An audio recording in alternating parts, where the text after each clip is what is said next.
Senators Erwin Tulfo, Senator Judge Alan Cayetano, thereafter Senator Judge Tito Soto are recognized. What is your pleasure, Senator Judge Erwin Tulfo?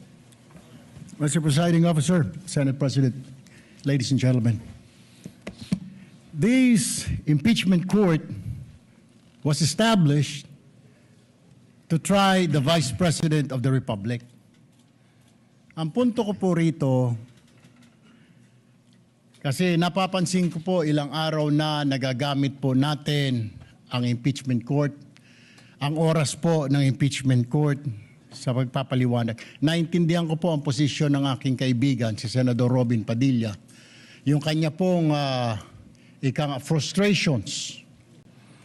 Pero gusto ko lang po sana ipaalala sa ating presiding officer, sa ating pong Senate President, at matanong ano po ba ang ating ginagamit na rules ngayon? Pwede po ba yung mga problema po labas sa impeachment court na ito o labas sa kaso ng Vice President ay dadalhin natin dito? Di po ba ang korte na ito na itatag para po sana kay Vice President at kay Vice President lamang? Mga ebidensya, mga testimonya, mga pahayag patungkol lamang po sana sa impeachment ng Vice President. Kasi dito pong mga nagdaang araw, Mr. Presiding Officer, Senate President, mga kasama, napansin ko po na nagagamit ang oras po ng impeachment court sa pagtatanggol po ng mga nakaraang araw ng sarili ng ilan sa mga kasamahan natin sa mga akusasyon. This is not the right forum and the right venue and not the right time to explain your situation. Kung gusto po ninyong mag-explika ng inyong mga saloobin, problema, maaari naman po ninyong gawin yan sa labas po ng oras ng impeachment court. Maaari pong sa press conference, nandyan naman po ang Senate media. Anytime po, nandoon sila sa Senate briefing room, press briefing room. Maaari din po sa Facebook o sa YouTube magpaliwanag. Huwag po nating gamitin ang oras ng impeachment court sa pagpapaliwanag o sa pagtatanggol ng ating mga sarili simula pa po noong nakaraang linggo. Because the time we waste here to defend ourselves, defend what we believe or what have you, is an injustice to the Vice President. Yung oras po na ito dapat ilaan natin sa pakikinig sa depensa ng Vice Presidente, sa mga akusasyon laban sa Vice Presidente, hindi po pagdidepensa sa mga sarili natin kung tayo inaakusahan ng kung anong mga ahensya, kung tayo po ay may mga kaso, may mga investigasyon. This is not the right forum, Mr. Presiding Officer, Mr. President, Senate President. This is not the right place.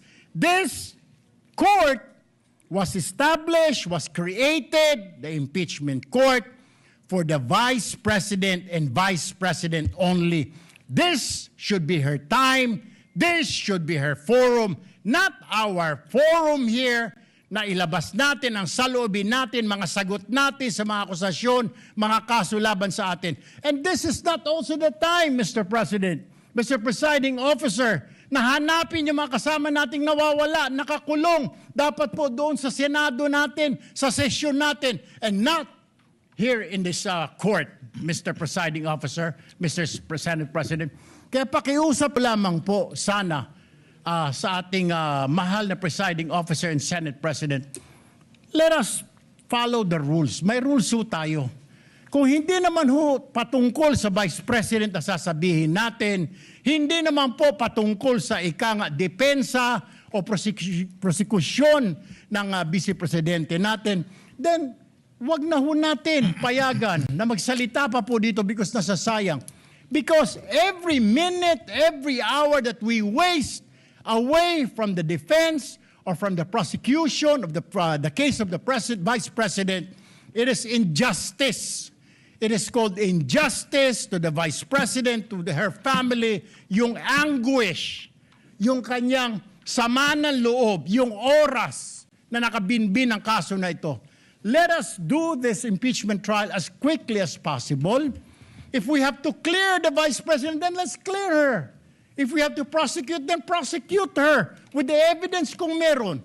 Not waste our time kung ano-anong sinasabi natin dito to protect ourselves, to defend ourselves. This is not the right forum, Mr. Presiding Officer. Kindly wind up, Mr. Senator Senate Judge President. Erwin Tulfo. This is not the right forum for us to defend ourselves. Bring it somewhere else. Bring it to the press. Bring it to the social media, but not here. Thank you, Mr. President. The remarks of the gentleman are noted. Earlier, Senator Judge Alan asked to be recognized. Are you yielding in favor of Senator Judge Padilla?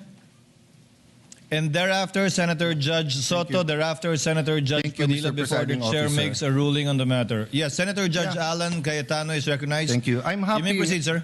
I'm happy I finally heard Senator Judge Erwin Tulfo is concerned about the justice or injustice to Vice President Sara. That's good news. Regarding the waste of time here, sabi ni Senator Joker Arroyo, it is useless to argue a legal point with a non-lawyer. When Senator Marcoleta brought that up here, nagkaroon ng commotion. Senator Miriam stood up here many times and said, kaya ka nga nagpo 4 years na law school at nagbabar. So let me give my own interpretation. The impeachment court is formed with lawyers and non-lawyers. And we interact, and it's for everyone, and we're equal. But if there's an engineer here or a doctor, and they talk about medical principles, I have to either study and argue on medical principles. Hindi ko pwedeng sabihin, hindi, ganito lang yan, logic lang yan, etc. Diba? So, ang legal principle natin today is simple, integrity ng court. So, allow me to mention that to the people and help educate my colleague here. The integrity of the court and the justices or judges is always relevant. So if the Supreme Court or COMELEC, Court of Tax Appeals, Sandigan Bayan is being heard and the judges are being threatened, you give them time. So we cannot take the impeachment out of context. May nangyayaring flood control scandal, may nangyayaring gulo sa Team Unity na hindi na united ngayon. We consider Senator Marcoleta and Senator Jinggoy political prisoners, weaponized yung Blue Ribbon Committee at weaponized yung ano. So Mr. President, hindi tama na sabihin na I wasn't, after we brought up the problem with NBI, they doubled down, naggumawa pa ng task force. I mentioned 2 colleagues sa SALN, I didn't accuse them. Sabi ko lang, just like Vice President Sara, just because tumaas ang SALN, can we already ask for the BIR, for the AMLA and the bank accounts? So sabi ko, yan ang i-discuss namin sa Monday. Nag-react na, nag-accuse. I did not take up your accusations here today. Si Secretary Vince Dizon, 3 beses na nag-verify sa Taguig. Sinabi na 3 beses na walang ghost. Ngayon, i-verify ulit. I wasn't going to bring that up, but then i-question ninyo si Senator Padilla. It was all over the news na hindi niya inintindi or he snubbed the ombudsman. I was going to stand up before Senator Erwin stood up just to say, may registered mail. So nung una pa lang, 5 minutes si Senator Tulfo, so I'll take the 5 minutes also if you don't mind. The gentleman may proceed Yes. and kindly be mindful of the time. Yes, I will now. So I'm just saying, Senator Padilla just stood up to say, sumusunod siya sa batas. Tapos, kaya humaba to dahil nga hindi importante ata dito yung integrity ng judge. Lastly, kaya sinabi kong it's useless to argue a legal point. Ilang beses ko na narinig dito. It's our job to clear or prosecute the Vice President. Hindi po. It's our job to try and to decide.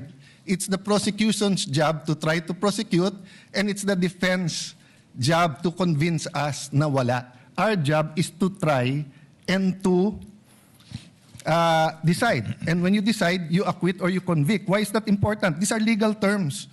Hindi pwedeng yung nanonood na law student ngayon sasabihin, trabaho pala ng judge to clear or to prosecute. Thank you, Mr. Presiding Officer, Mr. Senate President. Thank you, Senator Judge Alan Cayetano. His remarks are noted. Senator Judge Soto, thereafter, Senator Judge Padilla, thereafter, the presiding officer shall make a ruling. You may proceed, sir. You have 2 minutes. Yeah, thank you, Mr. President, the presiding officer. I do not have 4 years of law, but I have 29 years of lawmaking. And I move that the manifestations of that we have heard be referred to the Senate proper. We will act on it at the proper time, Your Honor. Thank you. Your remarks are noted. Senator Judge Padilla is recognized. You may proceed, sir. You have 2 minutes. Maraming salamat po, aming tagapamahalang hukom. Ito pong kasuotan natin sa mga oras na ito, hindi lamang po ito nire-represent ang impeachment ng ating pangalawang Pangulo. Ang nire-represent po nito ay ating karapatan bilang mga Pilipino at unang-una na ang due process. Ito po yun ang ibig sabihin. Kaya ikaw ay pangalawang Pangulo, ikaw ang Pangulo, ikaw ay Senator Judge, ikaw ay magsasaka, ikaw ay mangingisda, kailangan may due process.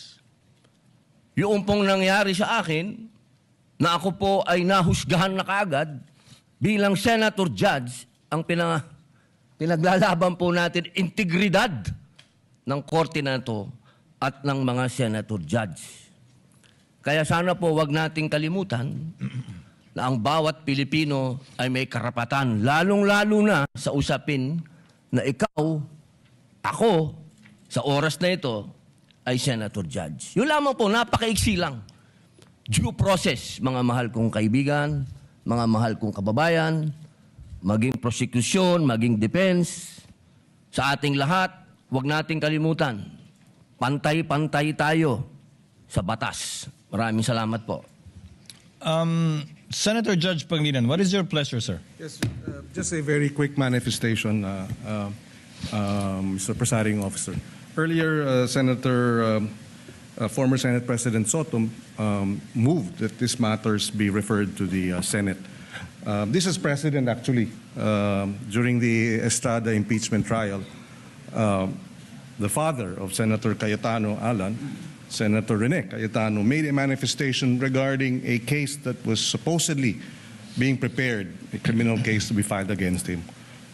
It was raised in the impeachment court, but ultimately the impeachment court agreed that the manifestation was referred to the Senate as a legislative body. So there is precedent for this.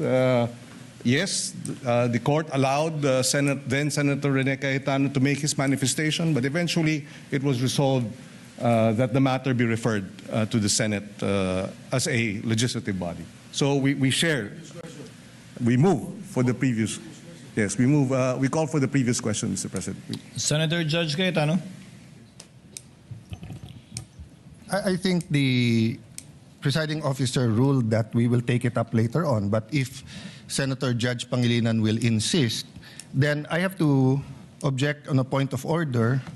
Rule 6 says, the last part, the provisions of the rules of the Senate and the revised rules of court shall apply suppletory whenever applicable.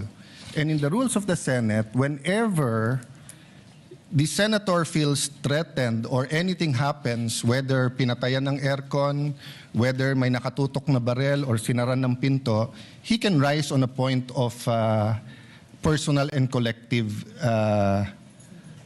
privilege. We didn't do that para umikli. Now, if we're going to argue today, rather than ask them about due process, with a simple manifestation from Senator Padilla, na hindi totoong binabastos o binabaliwala ang ombudsman, registered mail lang kaya hindi pa nadagdag. So, hindi kami nagwe-waste ng time. We can have a caucus, we can talk about it. You want to debate that now? With the permission of Senator Judge Pangilinan, to abbreviate the proceedings. May I just, Mr. President, because I was alluded to, Mr. President. May I just very quickly, Mr. President, Rule 6 On, You may proceed, sir. Thank you, Mr. President. Rule 6 of our impeachment rules, Mr. President, which was quoted by Senator Cayetano as being suppletory, Mr. President, that refers to evidence, rulings on evidence in the impeachment trial. It does not refer to privileged speeches. Therefore, the suppletory nature of the rules of court, as well as the Senate rules, refer to matters pertaining to evidence and no other, Mr. President. But in the spirit of liberality, we will allow that. That's precisely why we did not object when he spoke last week. But let us not abuse the liberality of this court, Mr. President. With the permission of Senator Judge Tulfo Erwin, the chair will make a ruling because I believe it is also his position not to prolong this matter in discussing collateral matters not pertaining to the articles of impeachment that we are hearing and trying before the impeachment court. The chair rules that the manifestation of Senator Judge Padilla shall remain in the records. We cite as a precedent to the precedent mentioned by Senator Judge Pangilinan, where the speech of the late former Senator Rene Cayetano was not expunged from the record, but referred to the Senate as a legislative body where it may be taken up.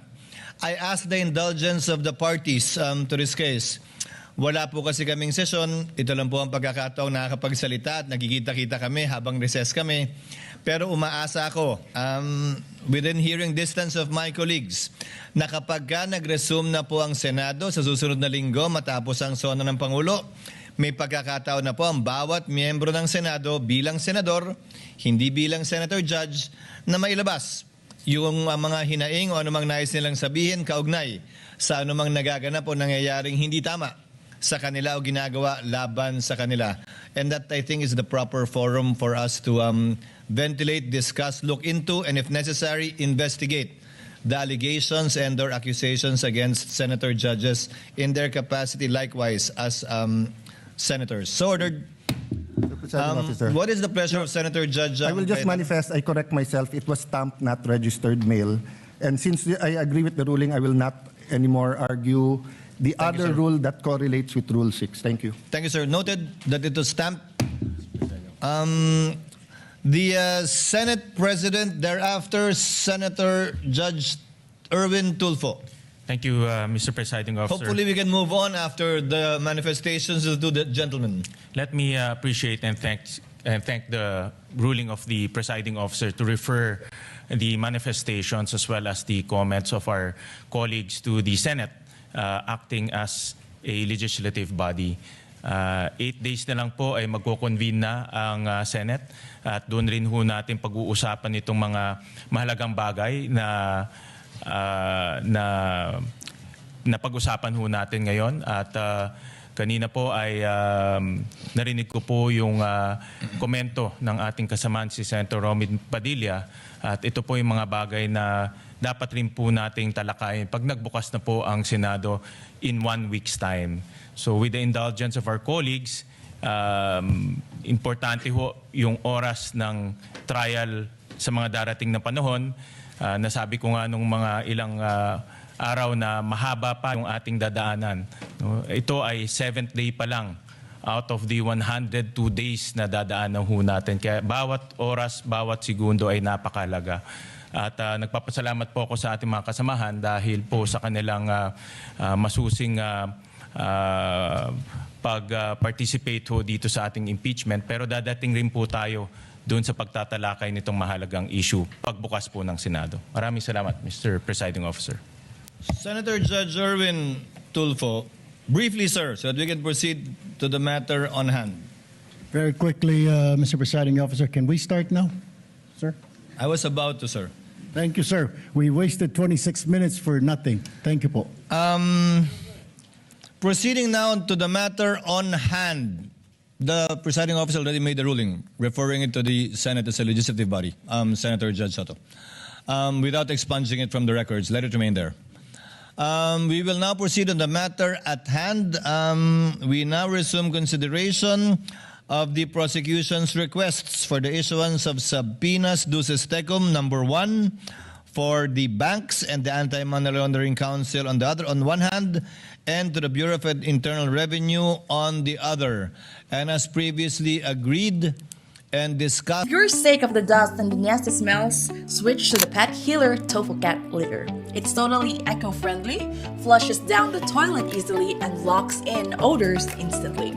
Your cats and your nose will thank you. Check the link below. Are you planning a trip or need a reliable ride down south? Check out Tacloban Lady Car Rental. It's clean, well-maintained vehicles, smooth transactions, and hassle-free service to get you safely wherever you need to go in Leyte. So look them up on their official Facebook page at Tacloban Lady Car Rental. Again, it's Tacloban Lady Car Rental. Don't neglect your pearly whites. Drop by DRVR Dental Clinic, located right in the heart of Tondo, Manila. It's professional care, top-tier service, and a super friendly team to give you that confident, pain-free smile without breaking the bank. Take it from me because I personally did my teeth whitening with them. It's a dental clinic where beautiful smiles begin with gentle care. And for appointments, call 0993-952-4394. Again, that's 0993-952-4394. Guys, don't forget to check out my official merch over at DNotKnowEverything.com. Use the code D2026 on your first purchase to get an exclusive 10% discount. Again, it's D2026 for your first purchase, 10% discount. Now support the channel, rock the gear, and let's keep holding these people accountable.